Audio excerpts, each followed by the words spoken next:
মনে করেছিল আল্লাহর ঘোষণা ওর পছন্দ হয়নি। আল্লাহর ঘোষণা ছিল কি, মিল্লাতা আবিকুম ইব্রাহিম, তোদের আছে জাতির পিতা ইব্রাহিম। এটা কোরআনের আয়াত না? এই কথা বলেন না কেন? এটা পুরা উল্টিয়ে জাতির পিতা ইব্রাহিম আমরা মানি না, আমার পিতা ইব্রাহিম, আমার পিতা জাতির পিতা। আল্লাহ ওটা দাঁড় করাতে দিয়েছে। কথা বলে না কেন? শুধু হেলিকপ্টারে উঠতে দেরি। আমি তো 1:30টার সময় ছাদের উপরে থেকে দেখছিলাম, একজন আমারে বলছে কিছুক্ষণ পরে সেনাবাহিনী বসেছে, ঘোষণা আসবে। তারপর ওই সময় গুলি চলছিল। 14 জন আমার সামনেই মারা গেছে 5 তারিখে।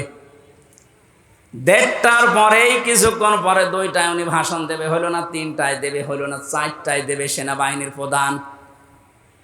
এ পর্যন্ত আসতে আসতে আর মাত্র 1 ঘন্টা। 4টার পরে ভাষণ শুনে 5টার আগে শুনছি কুষ্টিয়ায় বাবা আর নেই। যে কয়টা বাবা যেখানে ছিল সে ছবি আকারে হোক আর পাথর দিয়ে হোক একেবারে গুড়িয়ে দিয়েছে।